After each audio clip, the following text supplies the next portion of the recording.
اس کو پتا آپ اندر ہیں. شریعت گھر کے اندر موجود فرد کو یہ اجازت دیتی ہے کہ اگر وہ نہیں دروازہ کھولنا چاہتا اس کے بعد اختیار ہے نہیں کھولتا. ہمیں کہا گیا تم لوٹ جاؤ, یہی تمہارے لیے بہتر ہے. ہم لوٹیں گے, باپ رے باپ, اس کو ہم تو دروازہ توڑیں گے, گھنٹی اتنی دیر تک بجائیں گے جب تک اڑ نہ جاوے, لاتے ٹھوسے سے, اوے کھول تو صحیح, باہر کھڑا, مجھے پتا ہے تو اندر میں, اب تو اور نہیں کھولے گا, چلا جتنا چلانا ہے.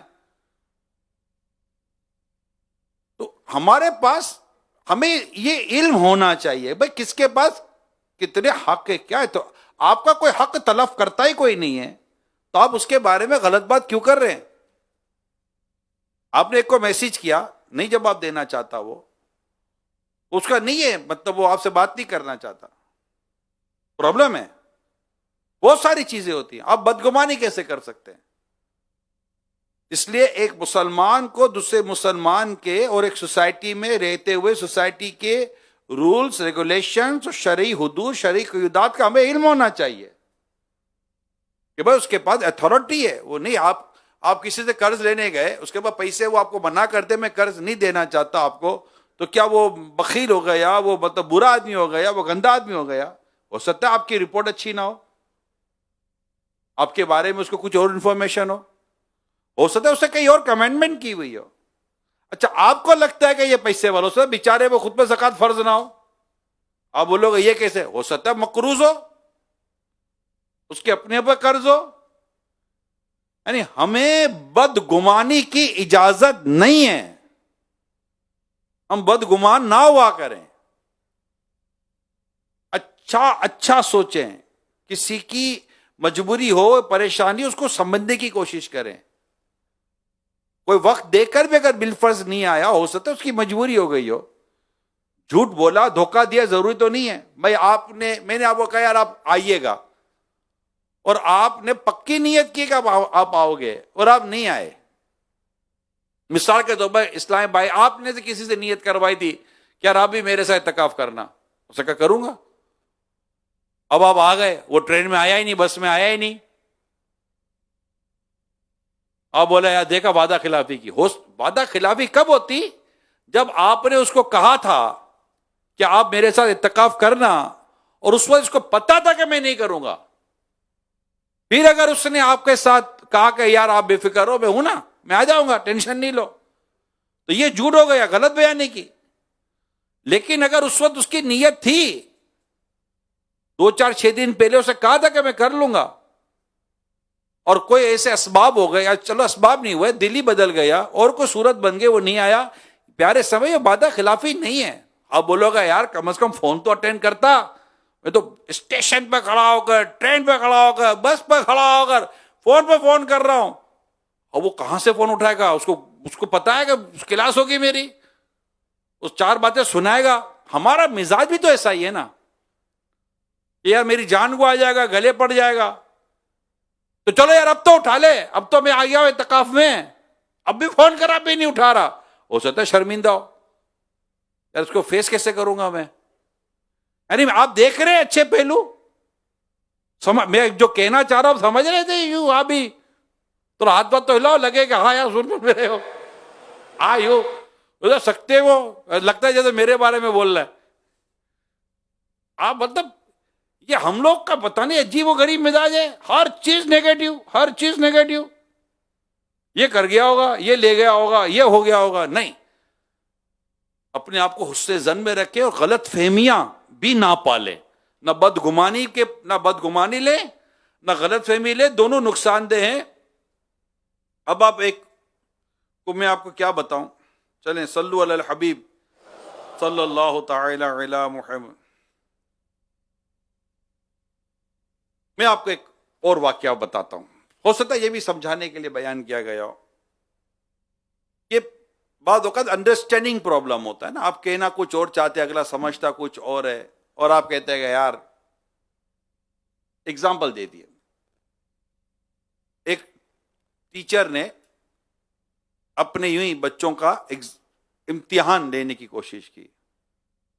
ایک ٹیچر ایک بچے کے پاس جاتا ہے اور بچے کو بڑی پیار محبت اور سادگی کے ساتھ کہتا ہے بیٹا ایک امتحان لو، جواب دو گے؟ جی کہیے۔ کہ بیٹا میں تمہیں ایک سیب دوں، پھر میں آپ کو دوسرا سیب دوں، پھر میں آپ کو ایک اور سیب دوں، تو آپ کے پاس ٹوٹل کتنے سیب ہوں گے؟ بچہ انگلی پہ گنتا ہے، سر 4۔ اب وہ ٹیچر اکا بکا رہے، کوئی سادہ تھا سوال تھا، 4 بول رہا ہے، تو میری تعلیم میں پرابلم ہے یا بچہ کوئی پرابلم والا ہے؟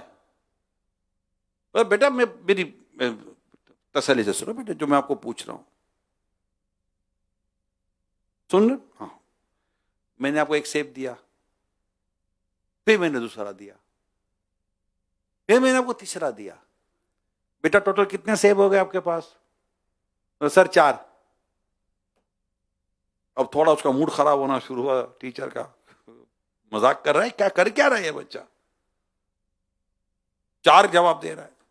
اب وہ ٹیچر نے اس سے تھوڑا سوال ٹویسٹ کیا، اچھا بیٹا بتاؤ میں تمہیں ایک کیلا دوں، پھر میں کو دوسرا کیلا دوں، پھر ایک اور کیلا دوں، کتنے کیلے ہوئے؟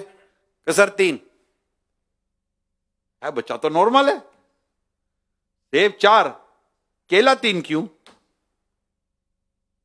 اسے پھر سیب کا سوال کیا، اچھا بیٹا بتاؤ، اب اس کو یہ کہ چلو اس کی میموری صحیح ہو گئی ہوگی کیلے کا نام سن کر، اب سیب لایا دوبارہ، بیٹا یہ ایک سیب، اب میں ایک اور سیب دوں، پھر میں ایک اور سیب دوں آپ کو، تو اب کتنے سیب ہوئے؟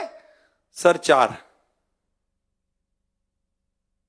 بیٹا 4 سیب کہاں سے ہوئے پہلے میرے کو یہ بتا۔ اب وہ تھوڑا بچہ تو تھوڑا سہما، تو سر 4 ہوئے نا، بیٹے کہاں 4 ہوئے؟ میں نے تو کو 3 دیے۔ میں کہ سر آپ نے میں نے آپ کو 3 دیے، آپ کے پاس 4 کہاں سے ہو گئے؟ تو بچہ کہنے لگا سر آپ 3 آپ دو گے، ایک میرے جیب ایک میرے بیگ میں رکھا ہوا ہے، تو میرے بیگ میں جو سیب ہے وہ بھی 4 ہو گئے نا۔ اب بچہ تھا، بچہ اپنی سوچ پر سوچ رہا تھا، سر اپنی سوچ پہ سوچ رہا تھا، بچہ نہ بچہ غلط نہ سر غلط، دونوں میں سے کوئی غلط نہیں، تو یہ ضروری تو نہیں ہے نا کہ غلط ہو سکتا ہے اس کی انڈرسٹینڈنگ بھی صحیح تھی، آپ کی انڈرسٹینڈنگ بھی صحیح تھی، تو کسی کے بارے میں آپ فیصلہ کیسے کر سکتے کہ یہ غلط ہے؟ ہو سکتا ہے غلط نہ ہو، اب آپ کو کیسے پتا چلے غلط نہیں ہے؟ بیٹھ کر بات کرو۔ جب اس کو پوچھا گیا بیٹا 4 کیسے، تب اسے بتا رہا 4 ایسے۔ اس نے دوست کو پوچھا تیرا فون اٹینڈ کیوں نہیں ہوا، تو کہا بے تیری دوستی میں تو میں نے فون بیچا ہے۔ بات یوں درست ہوتی ہے، ہم لوگ ایک دوسرے سے بات کرتے ہی کوئی نہیں ہے، اور یقین کرے ایک مسلمان کہہ رہا ہے مانے، صحیح کہہ رہا ہوگا، درست کہہ رہا ہوگا، تو اپنی سوچ میں پوزیٹیوٹی پیدا کریں، مثبت سوچ پیدا کریں، زندگی اتنی خوبصورت ہو جائے گی، اتنی حسین ہو جائے گی، اور جہاں کہیں کوئی پرابلم ہے تو اپنی ذات میں دیکھیں میرا پرابلم ہے، بچہ تھوڑی غلط بول رہا تھا ان معنوں کر، وہ دوست غلط تھوڑی تھا، اس سے تو بیچارے نے فون بیچ دیا اپنا۔ ایسے تو میرے پاس اور بھی واقعات ہیں جو میں آپ کو بیان کروں۔ سمجھانا صرف یہ ہے میرے پیارے اسلام بھائیوں، اپنی طبیعت میں مثبت انداز پیدا کریں، پوزیٹیو انداز پیدا کریں، خود کو بدگمانی سے بچائیں۔ بدگمانی جو ہے نا یہ انسان کو تباہی کی طرف لے کے جاتی ہے۔ میں آپ کے سامنے قرآن کریم کی آیت پیش کرتا ہوں۔ اللہ کریم سورہ حجرات کی آیت نمبر 12 میں ارشاد فرماتا ہے، یا ایھا الذین آمنوا یا ایھا الذین آمنوا اجتنبوا کثیرا من الظن ان بعض الظن اثم ولا تجسسوا ولا یغتب بعضکم بعضا ایحب احدکم ان یاکل لحم اخیہ میتا فکریہتموہ واتقوا اللہ ان اللہ تواب الرحیم۔ آسان ترجمہ قرآن کنز العرفان۔ اے ایمان والو، کس سے کہا جا رہا ہے؟ اے ایمان والو، بہت زیادہ گمان کرنے سے بچو، بے شک کوئی گمان گناہ ہو جاتا ہے، اور پوشیدہ باتوں کی جستجو نہ کرو، اور ایک دوسرے کی غیبت نہ کرو۔ کیا تم میں کوئی پسند کرے گا کہ اپنے مرے ہوئے بھائی کا گوشت کھائے؟ ایحب احدکم ان یاکل لحم اخیہ میتا؟ کیا تم میں کوئی پسند کرے گا اپنے مرے ہوئے بھائی کا گوشت کھائے؟ خود قرآن ہی کہتا ہے فَقَرِیتُمُوهُ، تو یہ تمہیں ناپسند ہوگا۔ اور اللہ سے ڈرو، بے شک اللہ بہت توبہ قبول کرنے والا مہربان ہے۔ ہمیں یہاں بدگمانی سے روکا گیا۔ آیت کے اس حصے میں اللہ پاک نے اپنے مومن بندوں کو بہت زیادہ گمان کرنے سے منع فرمایا، کیونکہ بعض گمان ایسے ہیں جو محض گناہ ہیں، لہذا احتیاط کا تقاضا یہ ہے کہ گمان کی کثرت سے بچا جائے۔ اللہ پاک ہمیں بدگمانی سے بچائے اور مسلمانوں کے تعلق سے اچھا گمان رکھنے کی اللہ پاک توفیق عطا فرمائے۔ اعلیٰ حضرت امام اہل سنت رحمت اللہ تعالی علیہ فرماتے مسلمان پر بدگمانی خود حرام ہے جب تک ثبوت شرعی نہ ہو۔ کسی کے بارے میں اگر آپ کوئی بات کرنا چاہتے ہیں تو سیدھی سی بات ہے، آپ میرے پاس کوئی بات لے کر آئے، میں آپ کے پاس کوئی بات لے کر آؤں کسی کے بھی بارے میں، یا آپ کے دماغ میں کوئی ایسی بات آ رہی ہے کسی کے بارے میں، تو ایک مسلمان، ایک اچھے مسلمان کا اپنے سے پہلا سوال ہے کہ میرے پاس اس کے تعلق سے جو میں بات کر رہا ہوں کوئی شرعی ثبوت ہے؟ اب شرعی ثبوت کیا ہوتا ہے یہ کسی مفتی صاحب سے پوچھ لے بھائی، خود اپنے فیصلے بھی نہیں کر پاتے ہم لوگ، اتنا علم نہیں ہے ہمارے پاس کہ بھائی شرعی ثبوت کسی کے بارے میں اس کا کیا مطلب ہے۔ لہذا علماء سے پوچھے، مفتی صاحب سے پوچھے، فَاسْأَلُوا أَهْلَ الذِّكْرِ إِن كُنتُمْ لَا تَعْلَمُونَ، تو پوچھو علم والوں سے اگر تم نہیں جانتے، معاملہ بہت کلیئر ہو جائے گا۔ اسلام کی خوبی سمجھیں، اسلام اپنے ماننے والے کی عزت کی حفاظت کرتا ہے۔ مسلمان پر مسلمان کی حرام، اس کا مال، اس کی عزت، اس کی جان، اس کو ناحق قتل نہیں کر سکتے، اس کی عزت میں آپ ہاتھ نہیں ڈال سکتے، بلکہ حدیث میں آتا ہے کہ بدترین سود کسی مسلمان کی عزت میں ہاتھ ڈالنا ہے۔ عزت ہے، کوئی آپ کے بارے میں بات کرے تو اسلام، آپ جو بھی مسلمان ہوگا اسلام اس کا بھی تحفظ کرے گا۔ کسی کے بارے بات ہوگی، اسلام کہتا ہے شرعی ثبوت کہاں ہے؟ دین کی ایک تعلیم ہے خوبصورت سی، ورنہ تو ہر ایک کے اوپر انگلی اٹھاتا پھرے گا اور بات کرتا پھرے گا تو سارا سوسائٹی کا نظام تو برباد ہو جائے گا۔ اور ہم ٹھہرے کچے کان کے، ہم سے کوئی آ کر کوئی بات کرتا ہے ہم کو تو اچھا، اور واقعی ارے بھائی خدا کے بندوں سے پوچھو تو صحیح، تم کسی مسلمان کے بارے میں بات کر رہے ہو، آپ کے پاس اس کا کوئی شرعی ثبوت ہے؟ ہاں میں نے سنا ہے۔ سننا شرعی ثبوت کہاں سے ہو گیا بھائی؟ امام اعلیٰ حضرت امام اہل سنت علیہ رحمٰن نے اس کی بھی بڑی تفصیل بیان کی ہے۔ اب اس سے پوچھو کس سے سنا ہے، بولے اس سے سنا ہے۔ اس کو جا کے پوچھو کس سے سنا ہے، وہ بولے اس سے سنا ہے۔ اس کو جا کے پوچھو کس سے سنا ہے، تو سب نے سنا ہی ہے بھائی، کنفرم کس کے پاس ہے؟ اور آج اس میڈیا کے دور میں ایک بات کو ڈال دو، کوئی سوچنے کے لیے بھی تیار نہیں ہے، فوراً گمان بنا لیتے ہیں کہ یار ایسا ہی ہوگا، ایسا ہی ہوگا۔ تو یہ بالکل درست نہیں ہے۔ اللہ پاک ہمیں بدگمانی سے بچائے، مسلمانوں کی آبرو ریزی سے بچائے، اللہ پاک ہمیں نیک بنا دے۔ یعنی بدگمانی کے دینی و دنیاوی نقصانات صراط و جنان میں لکھے ہیں۔ جس کے بارے میں بدگمانی کی، اگر اس کے سامنے اس کا اظہار کر دیا تو اس کی دل آزاری ہو سکتی ہے، اور شرعی اجازت کے بغیر مسلمان کی دل آزاری حرام ہے۔ نمبر 2، اگر اس کی غیر موجودگی میں دوسرے کے سامنے اپنے برے گمان کا اظہار کیا تو یہ غیبت ہو جائے گی، اور مسلمان کی غیبت کرنا حرام ہے۔ بدگمانی کرنے والا محض اپنے گمان پر صبر نہیں کرتا، بلکہ وہ اس کے عیب تلاش کرنے لگ جاتا ہے، اور کسی مسلمان کے عیبوں کو تلاش کرنا ناجائز و گناہ ہے، جیسے کہ آیت میں آگے بیان ہوا وَلَا تَجَسَّسُوا، اور عیب نہ ڈھونڈو۔ بدگمانی آپ کو عیب ڈھونڈنے کی طرف لے جاتی ہے. پھر فرمایا بدگمانی کرنے سے بغض اور حسد جیسے خطرناک امراض پیدا ہوتے ہیں, اور اس کے دو بڑے دنیاوی نقصانات یہ ہیں کہ بدگمانی کرنے سے دو بھائیوں میں دشمنی پیدا ہو جاتی ہے, ساس اور بہو ایک دوسرے کے خلاف ہو جاتے ہیں, شوہر و بیوی میں ایک دوسرے پر اعتماد ختم ہو جاتا ہے, بات بات پر آپس میں لڑائی رہنے لگتی ہے, اور آخر کار ان میں طلاق اور جدائی کی نوبت آ جاتی ہے, بھائی اور بہن کے درمیان تعلقات ٹوٹ جاتے ہیں, اور یوں ایک ہنستا بستا گھر اجڑ کر رہ جاتا ہے ایک بدگمانی کی وجہ سے.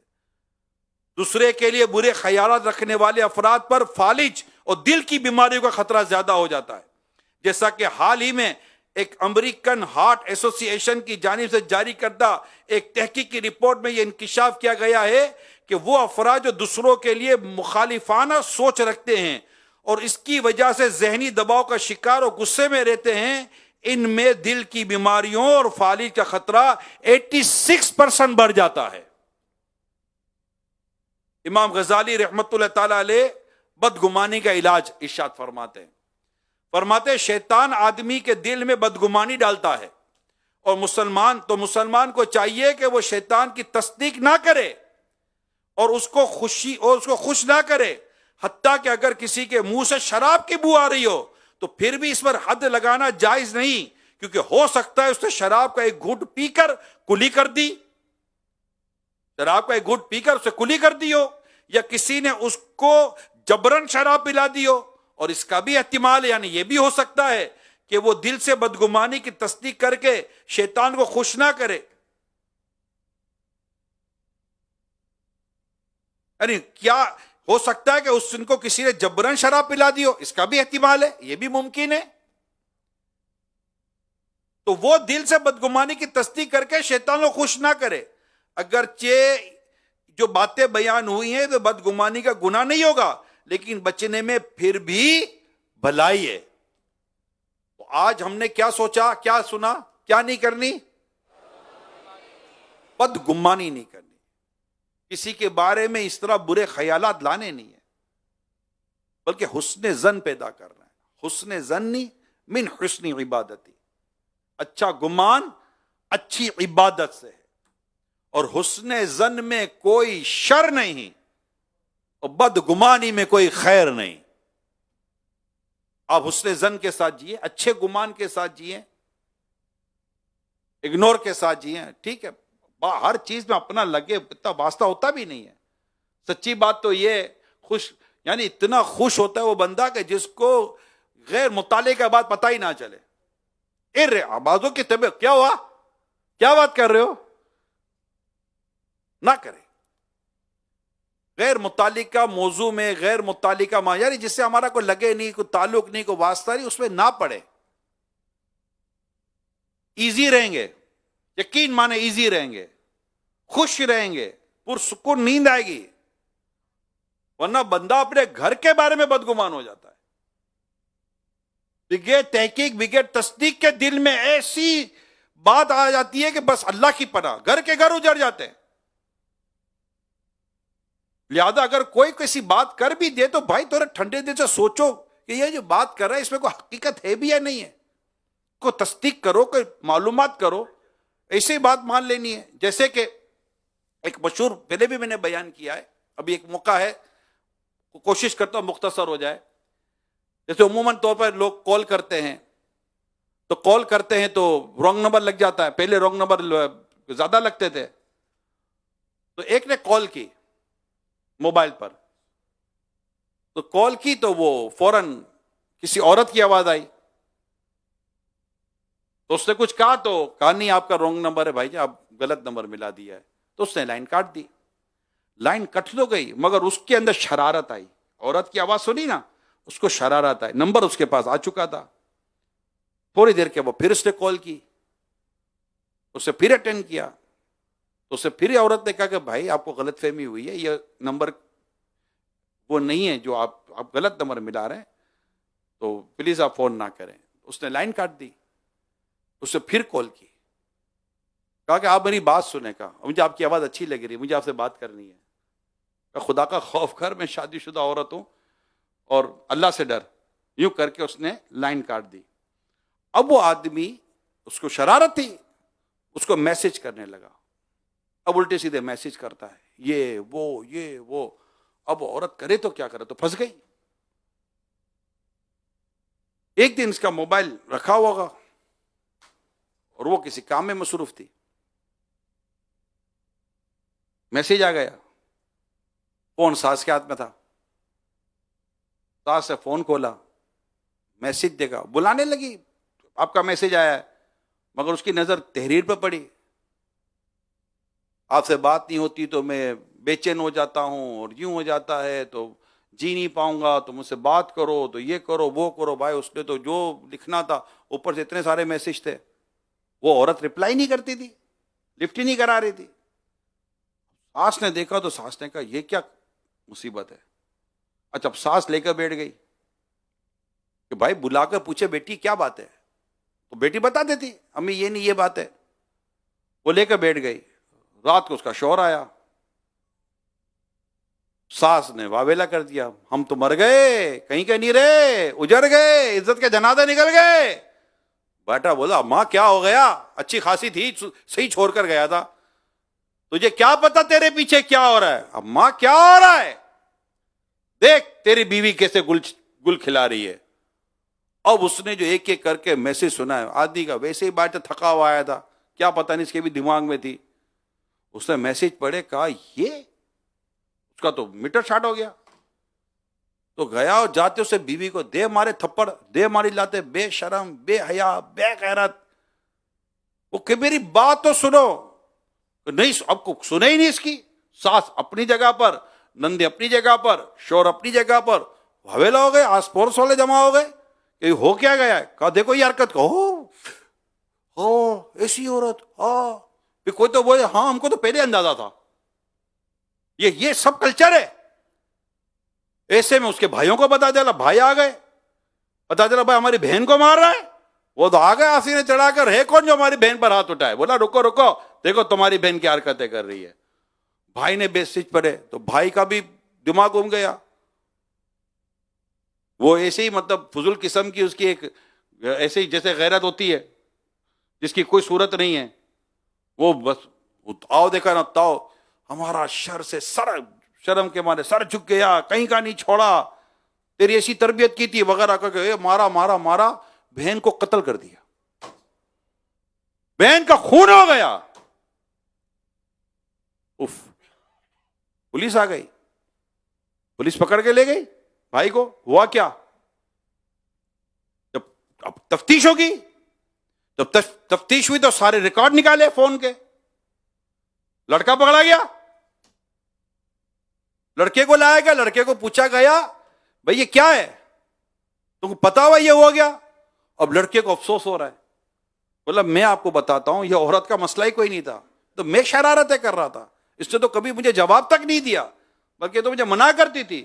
اف, اب جب یہ باتیں گھر میں پتا چلی, اب آپ بتاؤ بھائی پر کیا بیتی, شوہر پر کیا بیتی, اور گھر والوں پر کیا بیتی ہوگی. عورت تو گئی نا, اس کا تو بیچاری کا قتل ہو گیا. وہ تو مطلب مظلوم تھی. یہ باقاعدہ میں نے پورا مضمون پڑھا ہے, آرٹیکل ہے پورا. کہاں سے بات شروع ہوئی, بدگمانی, تصدیق نہ ہونا, کچے کانوں کا ہونا. بھائی کو بات کر سنو تو صحیح, ایسے کیسے آپ مان لیتے ہو یار, کسی مسلمان کے بارے میں کوئی بات کر رہے کیسے مان لیتے ہیں. طوفان برپا ہو جاتا ہے, فتنہ برپا ہو جاتا ہے, اس سے لڑائی جھگڑے ہو جاتے ہیں, خاندان کے خاندان اجڑ جاتے ہیں.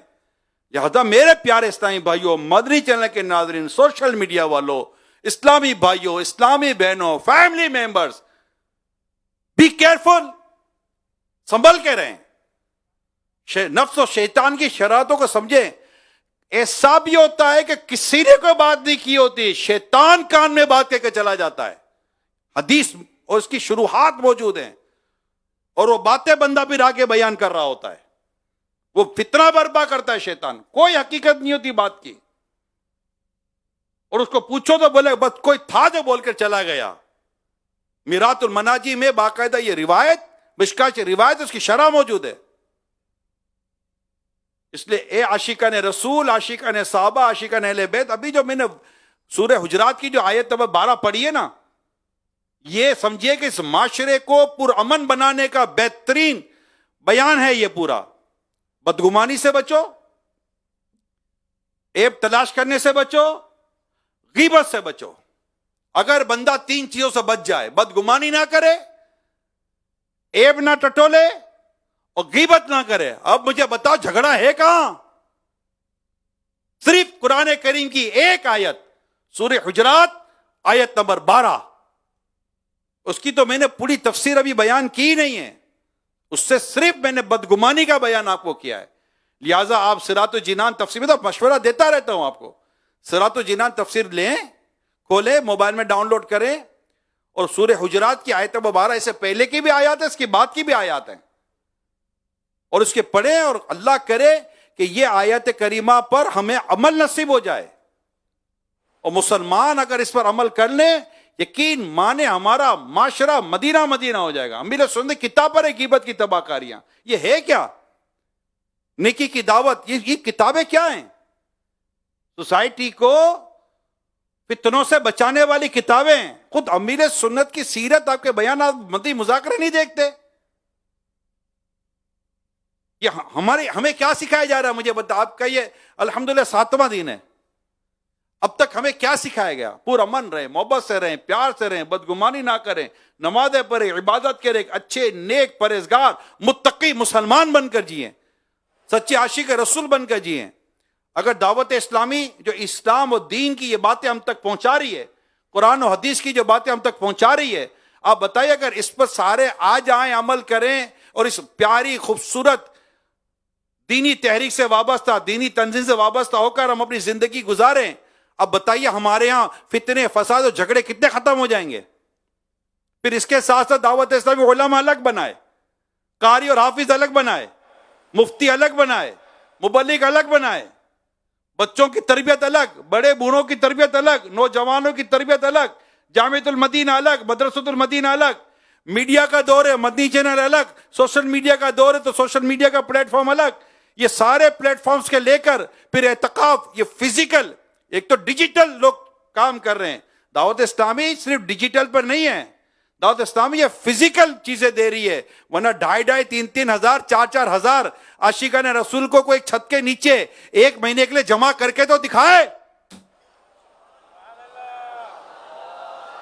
یہ جمع کہاں ہوتے ہیں؟ یہ اللہ پاک نے ایک مرد کلندر کو یہ سعادت عطا کی ہے، جس کا نام ہے الیاس قادری. ایک تنظیم ہے جسے اللہ پاک نے یہ برکت عطا کی ہے، جس کا نام ہے دعوت اسلامی. الحمدللہ ہمیں فخر ہے کہ ہم امیل سنت سے محبت کرتے ہیں، اور ہمیں اس بات پر ناز ہے کہ ہم دعوت اسلامی والے ہیں.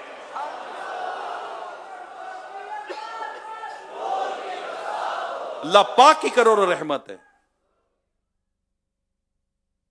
اس لیے تو کہتے ہیں نا، مسلک کا تو امام ہے الیاس قادری، تدبیر تیری تام ہے الیاس قادری، فکر رضا کو کر دیا عالم پہ آشکار، یہ تیرا اونچا کام ہے الیاس قادری، تنہا چلا تو ساتھ تیرے ہو گیا جہاں، میٹھا تیرا کلام ہے الیاس قادری. امریکہ یا ایشیا افریقہ ہر زمین، امریکہ یا رب ایشیا افریقہ ہر زمین، کرتی تجھے سلام ہے، کرتی تجھے سلام ہے الیاس قادری.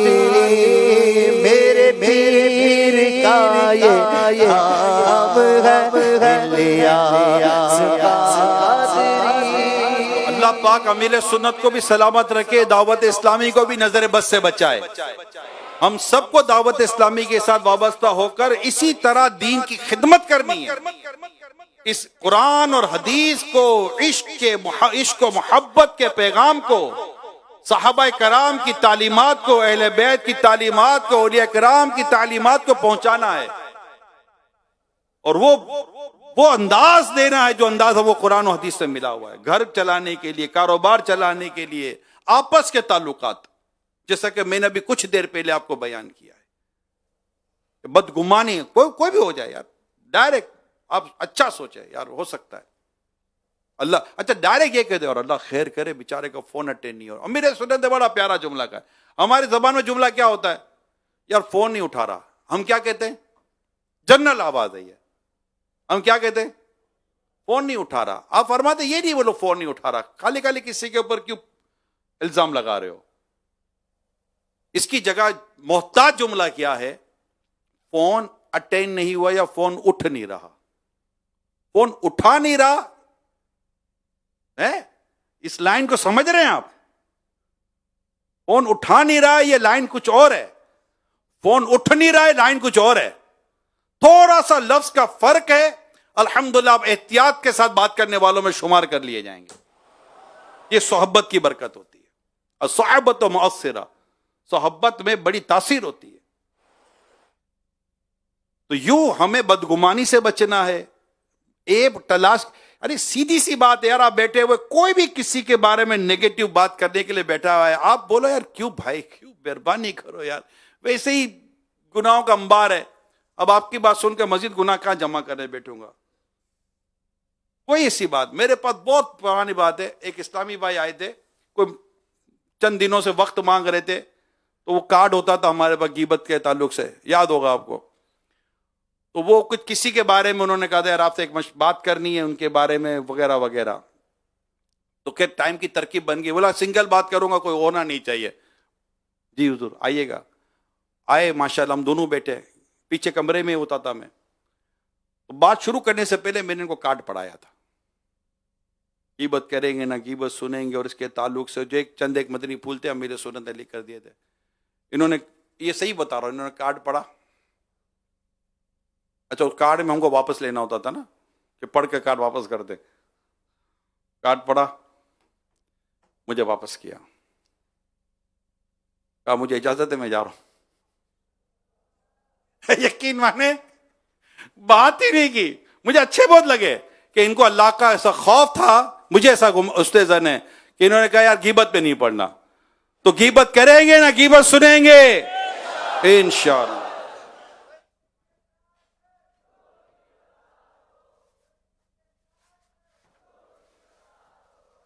للہ رب العالمین والصلاة والسلام علی خاتم النبیین.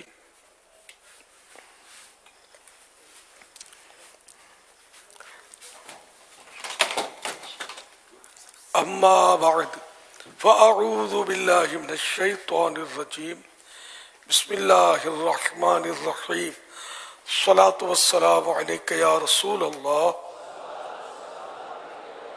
وعلى آلك وأصحابك يا حبيب الله. صلاة والسلام عليك يا نبي الله وعلى آلك وأصحابك يا نور الله.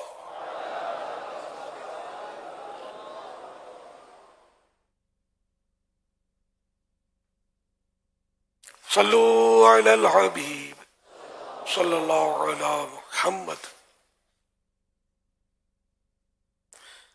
17 عورت کے بارے میں کچھ عرض کروں گا. مرد کے لیے ناف کے نیچے سے لے کر گھٹنوں سمیت بدن کا سارا حصہ چھپا ہوا ہونا ضروری ہے. دیکھیں یہ عورت کہلاتا ہے، مرد کا ناف کے نیچے سے گھٹنوں سمیت بدن کا سارا حصہ چھپانے کی جگہیں، جبکہ عورت کے لیے ان 5 اعضاء، منہ کی ٹکلی، دونوں ہتھیلیاں اور دونوں پاؤں کے تلووں کے علاوہ سارا جسم چھپانا لازمی ہے.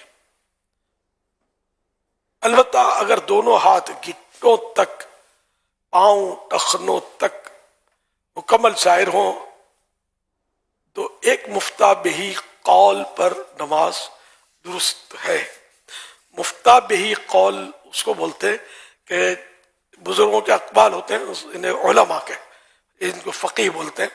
تو ان کے اقوال ہوتے ہیں، تو یعنی کہ بعض اقوال پر فتویٰ دیا جاتا ہے، اس میں پھر پہلے امام اعظم ابو حنیفہ کا قول لیا جاتا ہے وغیرہ وغیرہ، یہ تفصیل ہے۔ تو ایک مفتہ بہی قول، یعنی کہ بعض اوقات ایک سے زیادہ قول ایسے ہوتے ہیں جن کے مطابق مفتی فتویٰ دیتے ہیں، تو اس طرح کے ایک قول کے مطابق نماز درست ہے، مفتہ بہی قول، اس قول پر فتویٰ دیا جاتا ہے۔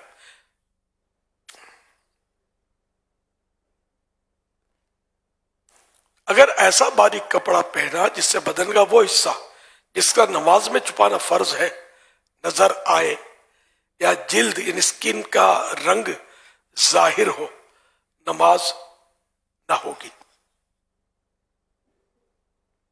آج کل باریک کپڑوں کا رواج بڑھتا جا رہا ہے، ایسے باریک کپڑوں کا پاجامہ پہننا جس سے ران یا ستر کا کوئی حصہ چمکتا ہو، علاوہ نماز کے بھی پہننا حرام ہے۔ یہاں آپ غور فرما لیجیے، عید کے لیے کپڑا تو شاید خرید لیا ہوگا، رمضان سے پہلے عید کی تیاری ایک تعداد ہے جو کر لیتی ہوگی۔ کپڑا دیکھیں، نئے نئے کپڑے آتے ہیں تو وہ ہوتے ہیں کئی بار باریک، لیتے وقت سمجھ نہیں آتی، پہننے میں بھی سمجھ نہیں آتی، نہ کوئی بتانے والا ہوتا ہے، اور نمازیں بھی پڑھ رہے ہوتے ہیں۔ اس کو مطلب غور سے دیکھنا ہوتا ہے کہ یہ پتلا تو نہیں ہے۔ اب اس کا جیسے کپڑا میرے پاس موجود نہیں ہے،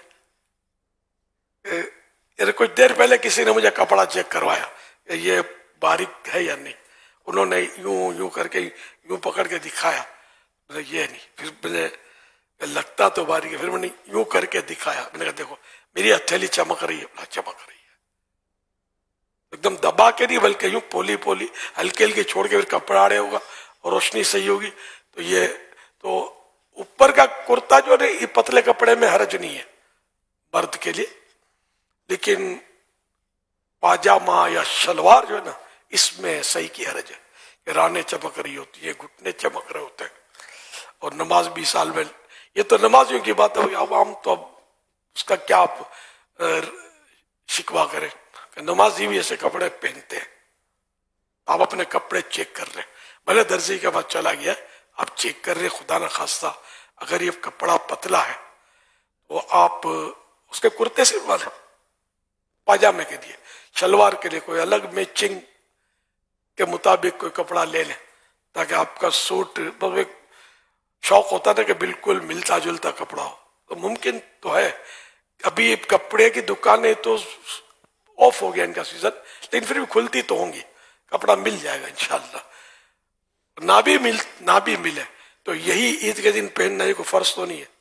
نئے کپڑے پہننا فرض کہاں ہے، واجب کہاں ہے، ضروری کہاں ہے نئے کپڑے عید کے دن؟ جو کرنے کے کام ہے وہ تو نہیں کرنا، عید کا دن نیکیاں کرنے کا کام ہے، اللہ پاک کا شکر ادا کرنے کا کام ہے، اس کا نام ہے یوم تشکر، اللہ پاک کا شکر ادا کرنے کا یہ دن ہوتا ہے عید۔ لیکن عید میں سوئیاں کھانا فرض ہے، شیر خورما ضروری ہے، عمدہ کھانے ضروری ہیں، نئے سے نیا لباس فیشن والا یہ ضروری ہے، پھر یہ کہ تفریح گاہوں میں جا کر، مخلوط تفریح گاہ یا مرد عورت، اور ان دنوں بے پردے، شیطان ایک مہینے کے بعد وہ کہتے ہیں آزاد ہوا ہے تو وہ پورا بدلہ ایک ہی دن میں لینا چاہتا ہے، تو وہ دما چوکڑی اور طوفان بدتمیزی ہوتا ہے پارکوں میں، پتہ نہیں کیا کیا یہ لوگ کر رہے ہوتے ہیں، اور سارا اعتکاف، پورا مہینہ اعتکاف کرنے والا بھی اگر اس ماحول میں چلا گیا تو شاید اپنا اعتکاف بھول جائے گا کہ میں تو وہاں رو دھو کے ابھی پاں کر کے آیا ہوں، توبہ کر کے یہ کیا کر رہا ہوں، بھول جائے گا، شیطان بلا دے گا اس کو۔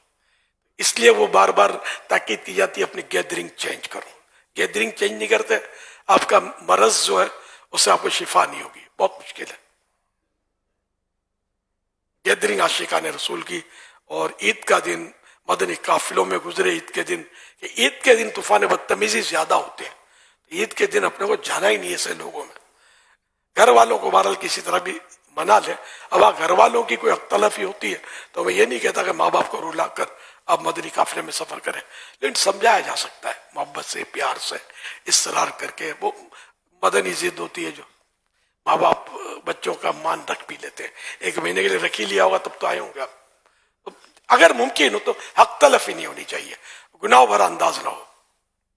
تو یہ دن آپ بازار کا ماحول دیکھیں نہیں, جس پہ وہ نہ ہی تفریح گاہوں کا ماحول دیکھیں, بہت خراب ماحول ہوتا ہوگا ان دنوں. چاروں طرف موسیقی کی دھنیں چل رہی ہوتی ہوں گی اور پتہ نہیں کتنے گناہ ایک ساتھ ہوتے ہوں گے. پھر آپ کے کپڑے بھی, بات تو کپڑوں پر چلی تھی, جن کپڑوں کو چیک کرنا ضروری ہے. اور یہ سارے سال کے لیے مسئلہ, عید کے لیے نہیں ہے. کپڑے باریک لوگ پہن رہے ہیں. جب میں عام لوگوں میں ہوتا ہوں تو پھر کئی بار ایسا مجھے ہوا ہے کہ میں نے چٹھیاں لکھی ہیں, اور سب کے سامنے ٹوک بھی نہیں سکتے کہ آپ ذرا آپ کے کپڑے باریک ہیں, اس کے کچھ کریں. پاجامہ وغیرہ نظر آ جاتا, چمک رہا ہوتا, اس کو پھر دوسری بار دیکھنا نہیں ہوتا بار بار. اگر نظر پڑ گئی تو سمجھ تو آ جاتی ہے کہ یہ اس کا کپڑا غلط ہے. آپ بھی کسی کا دیکھیں تو آپ کو لگے کہ میری بات کا وزن ہے, مان جائے گا, لڑائی نہیں کرے گا, تو منانا چاہیے. اسی طرح ایک کو ہم سمجھائیں گے, سکھائیں گے تو ہوگا نا. دبیز یعنی موٹا کپڑا جس سے بدن کا رنگ نہ چمکتا ہو, مگر بدن سے ایسا چپکا ہو کہ دیکھنے سے عضو کی ہیئت یعنی باڈی پارٹس کی بناوٹ معلوم ہوتی ہو. جس سے یہ مٹھی ہے, اب مٹھی پر کوئی ایسا کپڑا چمٹا دیا جائے, یہ حیت اس کی پتہ چل جائے گی کہ یہ مٹھی ہے, پاؤں کا پنجہ نہیں ہے. ٹھیک ہے نا, پتہ چل جائے گا حیت اس کی. مگر ایسے کہ بالکل یہ انگلیاں اور سب یہ شمار ہو رہا ہو اس کا کہ اس طرح چپکا ہوا ہو. اسکن ٹائٹ, اچھا اسکن ٹائٹ کپڑے. تو یہ کہ ایسے کپڑے سے اگرچہ نماز ہو جائے گی, مگر اس عضو کی طرف, وہی پردے کے جو اعضاء ہیں ان کی طرف دوسروں کو نگاہ کرنا جائز نہیں. اسکن ٹائٹ کپڑے پہننے والے کی. تو ایسے کپڑے اپنے کیوں پہنے ہی کیوں کہ جس سے دوسرا گناہوں میں پڑے. اور شورفا پہنتے بھی نہیں ایسے کپڑے, وہ ڈانسر اور یہ اوباش قسم کے بعض لوگ ہوتے ہیں, وہ ایسے چپکے ہوئے کپڑے پہنتے ہیں. عام مہذب آدمی نہیں پہنتا اس طرح کے کپڑے.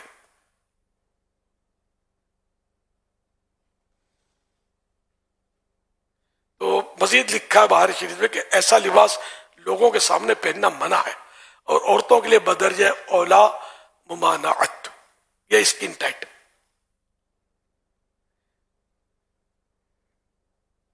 بعض خواتین ململ وغیرہ کی باریک چادر نماز میں اوڑھتی ہیں جس سے بالوں کی سیاہی چمکتی ہے, یا ایسا لباس پہنتی ہے جس سے اعضاء یعنی باڈی پارٹس, ہاتھ پاؤں وغیرہ کا رنگ نظر آتا ہے.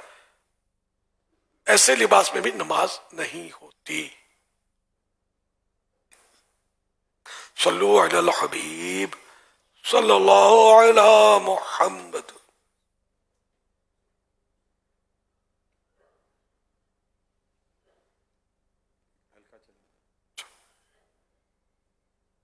اسلامی بھائی اپنا حلقہ پورا کریں.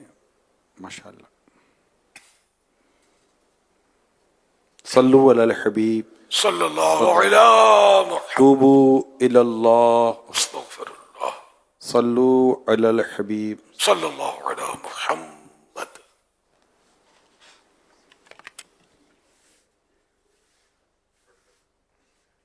میں مبلغ بنوں سنتوں کا, خوب چرچا کروں سنتوں کا. اللہ